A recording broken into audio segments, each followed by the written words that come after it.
we had all the, we had 2020. And I think there was a sense that we'd come into 2021 and it's, all right, we've turned the corner and, we won't go down the vaccine rollout stuff for this episode, but now we're facing, the outbreak in New South Wales, which is now becoming a lot more serious. You'd hope they'd get their numbers down, but we're recording this on a Saturday where I just watched the press conference, and another 50 cases were announced.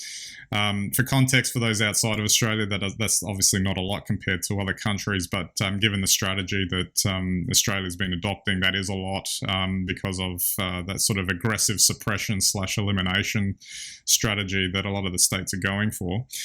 And it just, it's a really, I think it really highlights again that, this whole thing about we're still in a pandemic, people, we're not out of this. And even the sense that, we get to 80-90% vaccination of the population, it's still a thing that has to be managed. And I think that was the biggest takeaway, I think, from a lot of the reactions out of the current lockdown that's happening in New South Wales, is that a lot of people are in disbelief that this is happening. And that's the part that I found really interesting. And you really need to settle in for the long haul with this thing, because it's been just so unpredictable.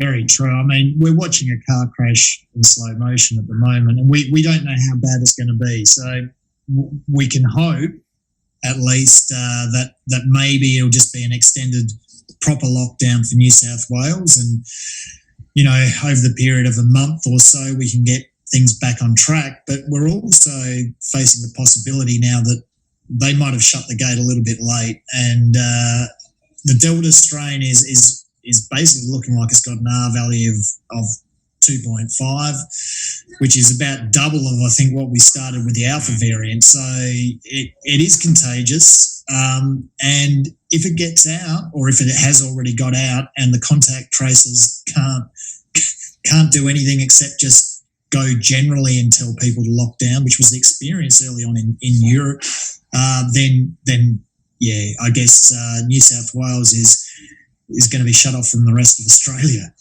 Yeah, which is unfortunate, with the odd premier or two threatening indefinite shutting of borders with New South Wales to prevent that travel, as an example. But it's just amazing that I guess that's another feature of this whole thing, is that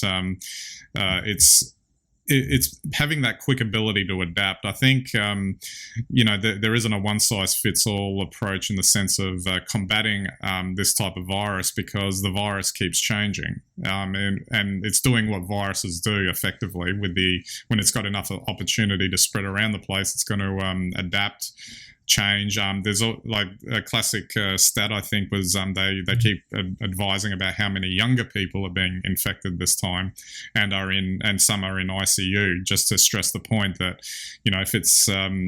if older people are getting vaccinated, or more of them are vaccinated, there's less opportunity to infect them. Then the virus is going to it's going to change course and try and find people that it can infect. And this whole theory about younger people being relatively safe may not necessarily be the case. Well, that's right, and overall, it just goes to show why we needed to get the vaccination program on the road in March when it was first available.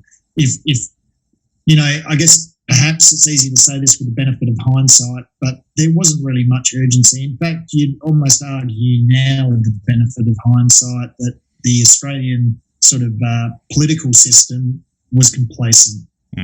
Zero, we've managed to keep, COVID out, and so therefore we'll roll out the vaccine program in an orderly, pedestrian manner, and they've lost 3 or 4 months now. So I think if there's an upside, I guess the situation in New South Wales will probably motivate a lot of people to go out and get vaccinated now.